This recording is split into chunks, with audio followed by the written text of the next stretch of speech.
Hello dear students, today we are going to learn a new chapter from geography, and the name of chapter, what is?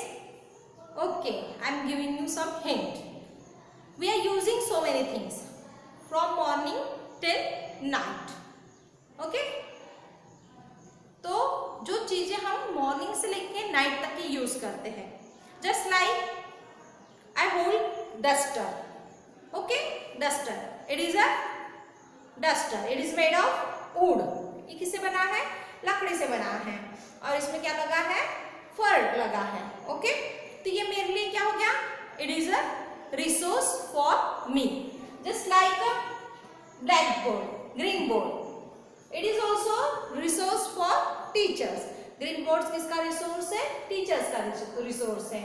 Means ये सारी चीजें जैसे bench, desk, chair, fan, light, all these things are resources. Means those things which we are using from morning till night, all these things include in resources. उसे हम क्या कहेंगे? Resources. So today's topic is resources and development. Resources and development. Okay,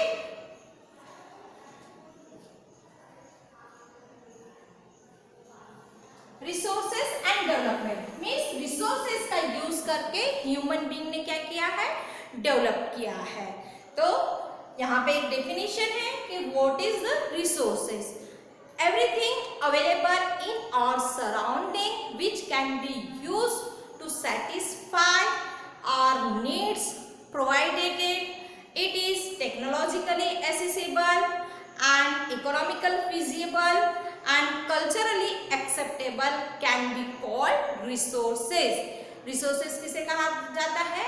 Everything available in our environment which can be used to satisfy our needs, provided it is technologically accessible and it is economically feasible and culturally acceptable, can be termed as resources. क्या कहा जाता है उसे? Resources कहा जाता है.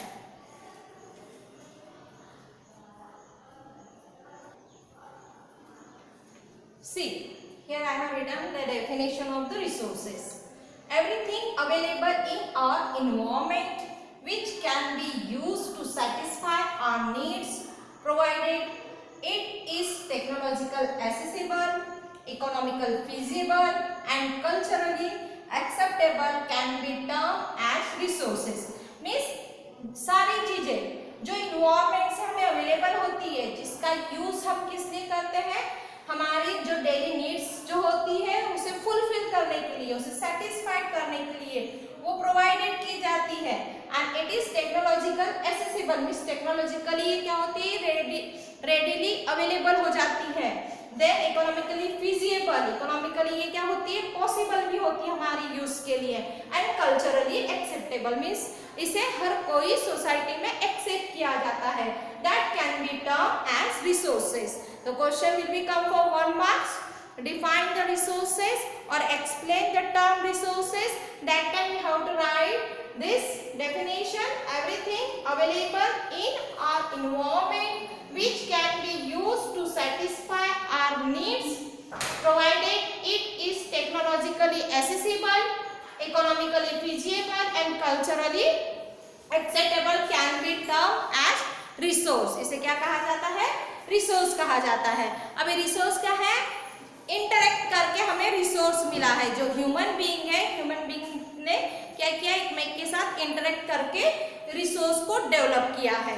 तो वो भी देख लेते हैं.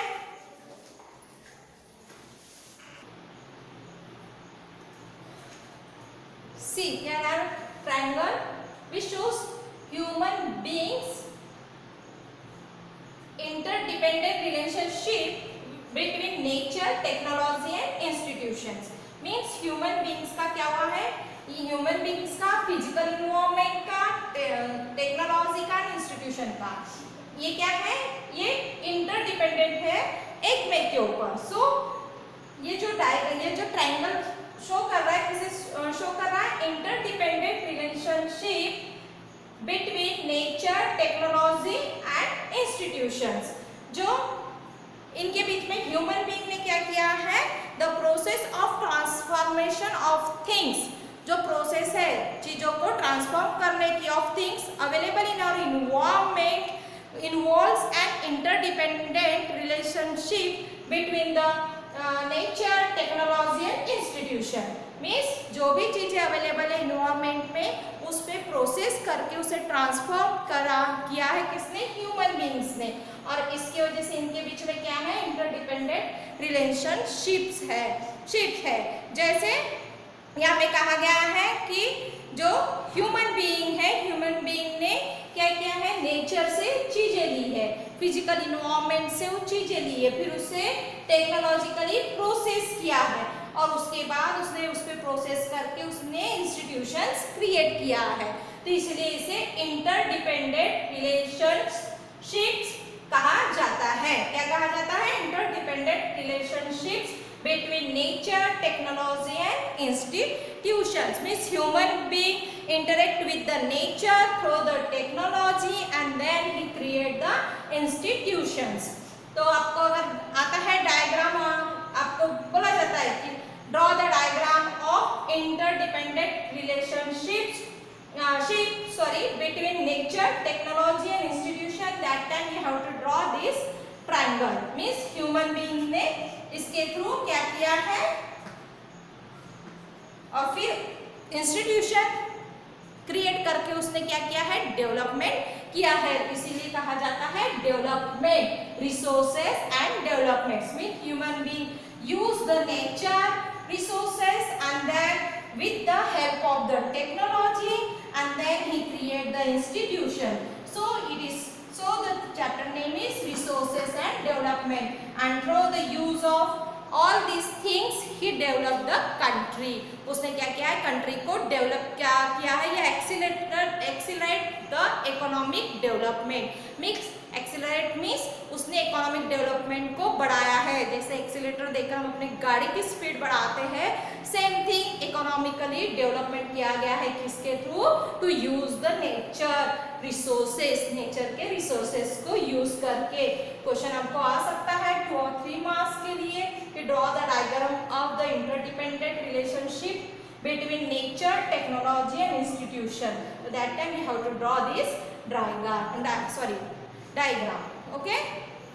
Then next is, do you think that resources are free gift of the nature? Everything that the resources is the free gift of the nature. Resources क्या है कि गिफ्ट, नेचर ने हमें फ्री गिफ्ट दिया है, but it is not true, ये सही नहीं है। It is unlimited. Nature resource क्या है, अनलिमिटेड है, जो हम इस चैप्टर में पढ़ने वाले हैं कि how many types of nature resources and how can we use it, हम उसका यूज कैसे कर सकते हैं, which resources are unlimited resources, which resources are limited resources, ये सारा हम हमारे इस चैप्टर में पढ़ने वाले थे। Human being themselves are essential components of the resources. Human being एक खुद क्या है, रिसोर्स है। जब वो रिसोर्स है तभी तो उसने ये सारी चीजों का यूज किया है। तो so human being is also the part of resources. They transform material available in nature environment into resources and use they. इसने क्या किया है कि जो इन्वायरमेंट में जो चीजें हैं, अवेलेबल जो चीजें हैं, उसका यूज किया है रिसोर्सेज करके, और फिर उसको क्या किया है, डेवलप किया है। तो human being is also one of the resources. तो here is some resources can be classified. कुछ रिसोर्सेज है जिसे क्लासिफाई किया गया उसके यूज से, उसके स्टॉक से, कि किस टाइप से हमें उस रिसोर्सेज का यूज करना चाहिए। तो let us C.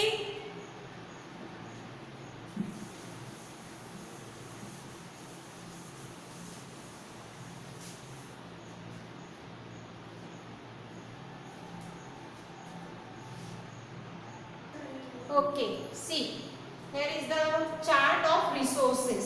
Resources are 2 types. One is natural resource and another is human resource.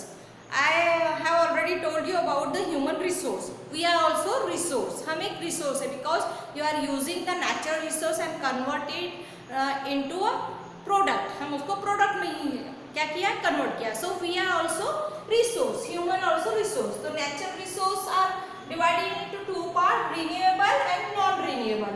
As you know that renewable, those things which we renew them और we use them, हम उसको renew कर सकते हैं और उसका हम reuse कर सकते हैं. That is called renewable.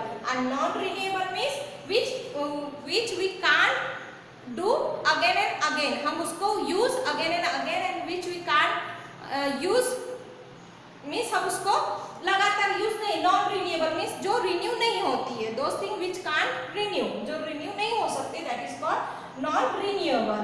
तो इसमें हमने देखा है कि renewable also divided into two category. Renewable को दो कैटेगरी में डिवाइड किया गया है कि जो है कंटिन्यूअस और फ्लो. जो कंटिन्यूअस और फ्लो मीन्स जो कंटिन्यूअस चलता है और जो फ्लो में चलता है. तो ऐसी क्या चीजें जो कंटिन्यूअस हमें मिलती है, जो फ्लो में रहती है, that is wind and water. It is the example of the renewable resource. It इसके एग्जांपल है, रिन्यूएबल रिसोर्स के एग्जांपल है.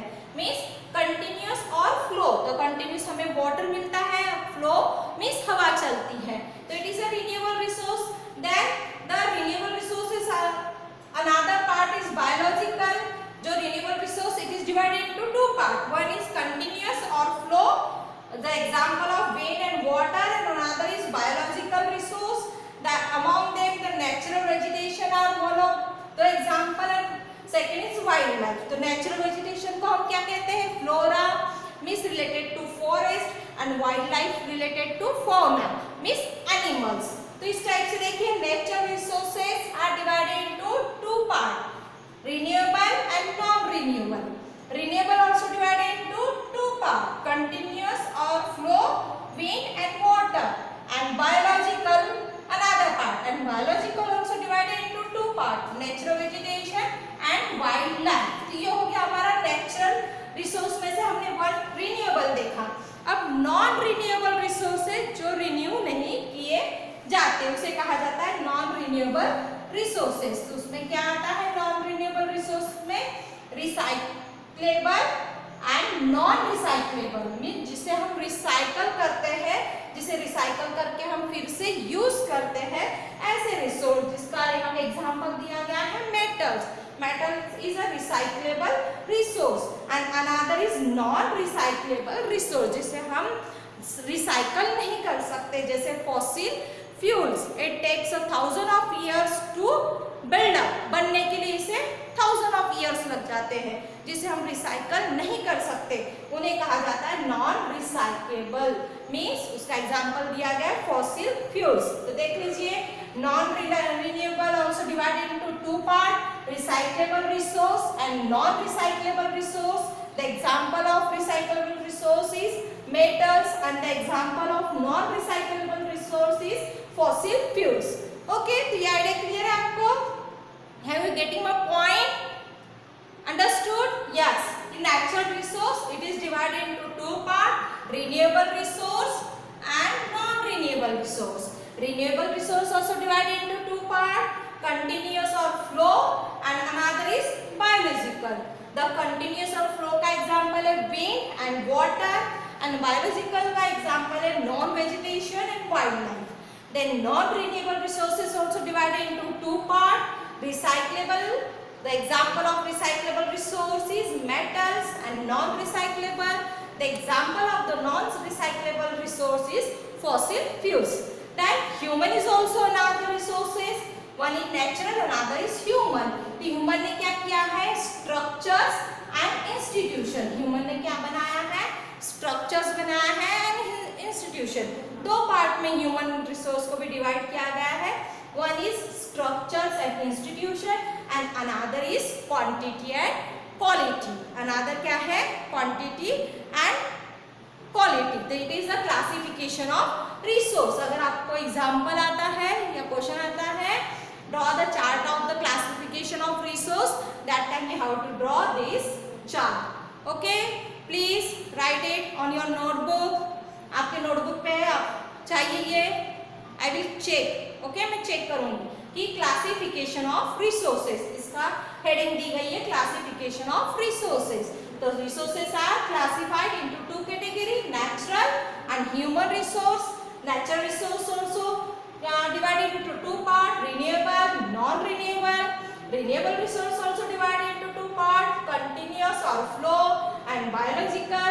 The example of the continuous or flow is beings and water, and the example of the biological are natural vegetation and wildlife. And non-renewable resources also divided into two parts: recyclable and non-recyclable. The example of the recyclable is metal, and the non-recyclable example are fossil fuels. Then the human resource also divided into two categories: structure and institution, and another is quantity and quality. Okay.